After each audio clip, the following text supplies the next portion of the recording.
What's up guys, it's Omir and welcome to a very exciting Liverpool transfer news video because Pavan Massimo, a journalist, and other journalists are reporting that Liverpool have reignited their interest in the brilliant right winger Takefusha Kubo. He's just 23 years old, he's playing for Real Sociedad, so we might not be done dealing with Real Sociedad after the failed Zubimendi transfer saga, and Liverpool are ready to make a considerable financial effort to bring the winger to Liverpool. And Real Sociedad actually lost at home in their first game against Rayo Vallecano. I'm smiling because after the Zubimendi saga, a lot of Liverpool fans were like hate watching Real Sociedad game. I wasn't. I just saw the result. Zubimendi came on in the second half, but he scored actually, but it was only a consolation in the 98th minute after they were already 2-0 down at home. So Real Sociedad start their campaign with a 2-1 loss at home, and so maybe Zubimendi is having second thoughts, and I will probably post one last update on the Zubimendi transfer tomorrow because the manager of Real Sociedad spoke about Liverpool and Liverpool's interest. But it looks like this Takefusha Kubo chase is revived by Liverpool because Liverpool really need to think long term. Mo Salah at the moment hasn't signed a new contract. We don't know whether a new contract has been offered to Salah or not, but he hasn't signed a new contract yet. So Liverpool will need a right winger at least next summer. And it's better to sign Kubo now and give him 1 year to get used to Liverpool than to throw him in as a replacement of Mo Salah next summer with all the pressure on his shoulders. That would be really hard for the guy. And Richard Hughes has identified Kubo as someone who can be Mo Salah's understudy before eventually succeeding Salah on the right wing. Kubo is similar to Salah in that he's left-footed, he loves to cut inside, and he's not, of course, not as deadly as Salah yet, but he still is very young, 23 years old. He has still a lot of potential. And by the way, if you enjoy these Liverpool transfer news updates, leave a like and subscribe if you haven't already, because half of you guys watching this are not subscribed. So you can stay up to date with all the Liverpool news. If you turn on the bell notification, you get a notification every time I upload a video. You never miss the latest Liverpool updates. And Arne and the Liverpool recruitment team has been impressed by Kubo. He works hard in the press, he's great at assisting his teammates, and he has the same release clause as Zubimendi, 60 million euros, which is 51 million pounds. And Liverpool clearly feel that they have a better chance of landing Kubo than Zubimendi because, Kubo is not a Real Sociedad youth academy player. Real Sociedad is just one of his career stops throughout his career. So Kubo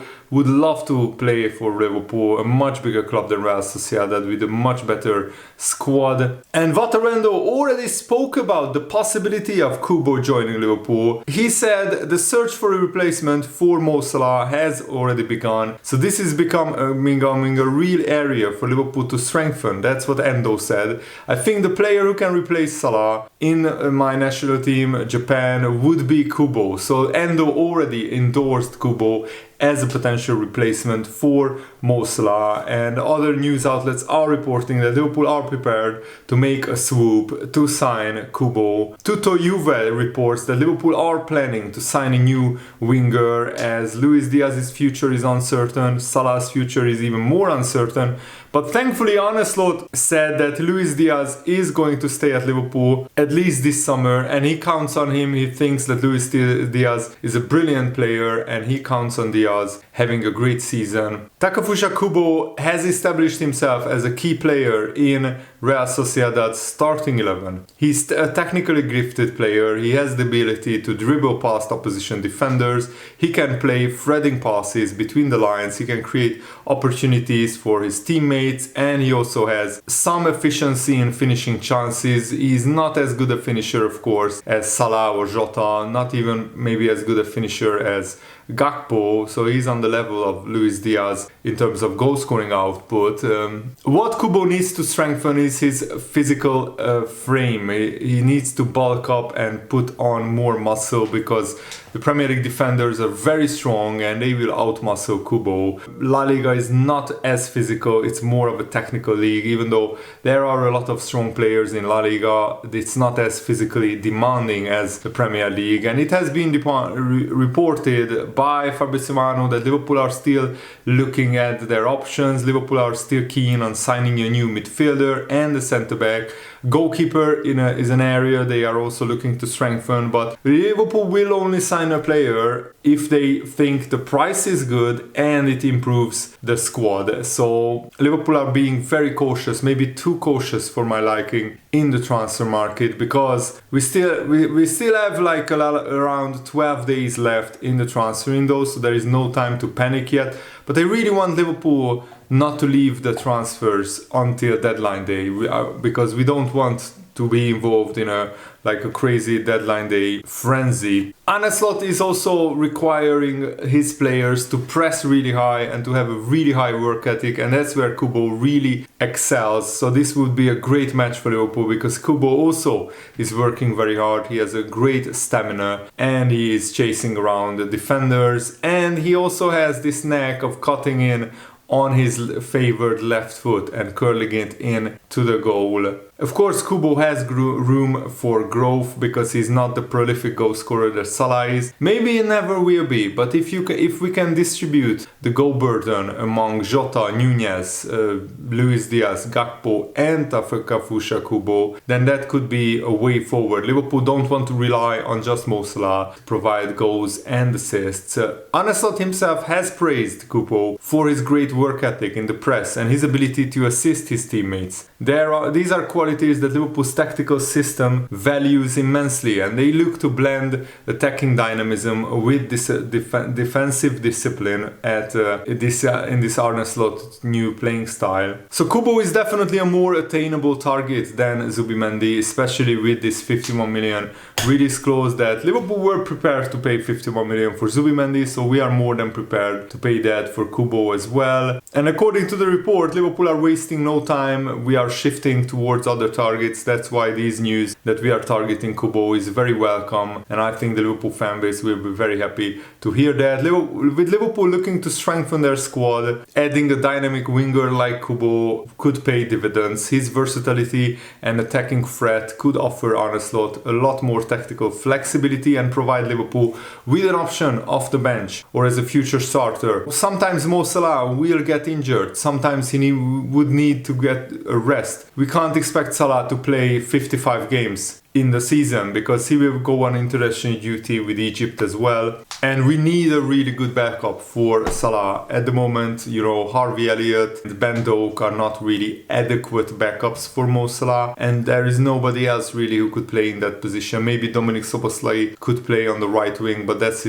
not his natural position, and you are also removing a great midfielder from the midfield area if you play Szoboszlai on the right wing. And yes, 51 million for a player like Kubo is not as prolific as we would like, is maybe a little bit too much, but in today's market I think it's a gamble worth taking, particularly with Kubo being so young, so hungry. He's really a workaholic, he's working so hard and he has a great engine, so he will constantly harass the opposition defenders, forcing them into making mistakes or going for a long ball. Arne Slot could develop Kubo into a very, very good player. And Kubo offers flair, work ethic, versatility, all qualities that align perfectly with Liverpool's playing philosophy. And he could also learn from Mo Salah if we sign him this summer, and next summer he could become the main man after learning of Salah for a year. I really don't want Salah to go, let me emphasize that, but at the moment we don't know whether Salah will stay or go for a big fat contract at another big club, or whether Salah will go to Saudi Arabia for an even bigger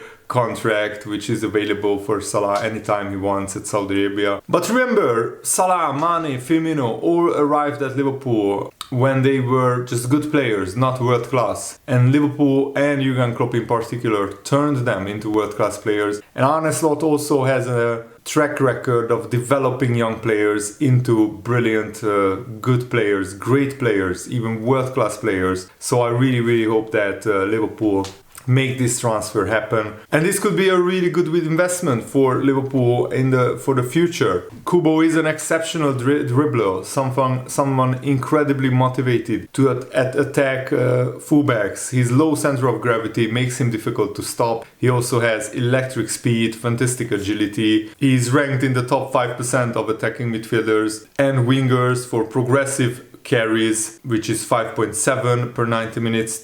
He ranks in the top 2% for carries into the penalty area, which is fantastic. So he's dribbling with the ball into the penalty box, the danger area. Kubo also managed an average of 2.3 successful take-ons and 28 touches in the opposition final third every match on average, which is really, really impressive. And he attempts a lot of crosses, 6.07 per 90 minutes, and he ranks in the top 13% for crosses attempted. And he takes corners at Real Sociedad as well. His pass completion rate is not exceptional, but it shows his willingness to make things happen and to take risks in and around the penalty area. Kubo has managed 7 goals and 4 assists in 30 matches for Real Sociedad, who finished 6th in La Liga, and he outperformed his expected goals tally for the campaign. A shot on target percentage of 45% was among the top 14% among attacking midfielders and wingers. And Fabrizio Romano has reported that there is still movement in the transfer window for Liverpool. If there is an opportunity on the market, Liverpool is expected to do something. So Kubo is available for 51 million. Liverpool can trigger the release clause of Kubo, so hopefully we will sign him. And I'm also excited to report that Mamardashvili has agreed personal terms with Liverpool. There is a green light from Bournemouth to proceed. So Bournemouth already accepted the Liverpool's proposal of taking Mamardashvili on a 1-year loan from Valencia before he signs officially for Liverpool, but there is still nothing agreed between Valencia and Liverpool. So Liverpool are not in a particular rush with this transfer, as I said yesterday, but time is ticking and hopefully Liverpool can get it done before the transfer deadline day. But expect some serious outgoing business as well. Joe Gomez, Sepp van den Berg, Pitaluga, Orienski, Williams, Beck, Scanlon, Clark, Bajcetic potentially, Morton, McConnell, Doak, Gordon, Blair, Balagizi, Cannonier. These guys, half of them could be sold, most of them will go out on loan. But if we sell Joe Gomez and Sepp van den Berg, then we absolutely have to sign a centre-back. Gonzalo Inacio is the player linked most heavily. And Newcastle are monitoring Joe Gomez, because Newcastle made 4 bids for Mark Guéhi of Crystal Palace, and all of those bids were rejected. The last one was like 60 million, and Crystal Palace rejected it. And Mark Guéhi started for Crystal Palace in their game on the weekend as they lost to Brentford. So Newcastle might turn to Joe Gomez. That's what Simon Jones is reporting in the Daily Mail newspaper. And if Liverpool are leaving themselves with just Konate, Kwanzaa and Van Dijk, that is another huge mistake. So I would keep Joe Gomez and I would sell Van der Merk. That's what I would do. But if Newcastle offers something crazy like 40-45 million for Joe Gomez, and if Joe Gomez wants to go to Newcastle to play regular football, then I would accept that, with the caveat that it was Joe Gomez's wish to leave Liverpool, and it would be a gesture of goodwill by Liverpool to grant Joe Gomez his wish, because he has been serving for Liverpool for so long, and he contributed so much to Liverpool winning 8 trophies with Joe Gomez. So I think he deserves to go somewhere where he plays regularly. Joe Gomez would actually be my 4th choice centre-back behind Kwanzaa, Konate and Van Dijk, but I understand that Joe Gomez is maybe better to be 4th choice centre-back, and he deserves to play for a club where he is still, you know, playing in the Premier League and playing in Europe maybe long term. But Newcastle at the moment are not in Europe. Newcastle are desperate to sign a centre-back, especially after Fabian Schär was sent off. pretty harshly against Southampton, and Newcastle had to play with 10 men for more than 60 minutes. In the end, they saw out a 1-0 win. Schär is now suspended for 3 games. Newcastle have some injured centre-backs as well. And Joe Gomez was already offered to Newcastle in a potential deal involving Anthony Gordon, but that deal fell through. But Newcastle could reignite their interest if they can't sign Mark Guehi from Crystal Palace. So let's wait and see what happens on this story. Thanks for watching, guys. Hope you enjoyed this. Have a nice day. See you later. Goodbye.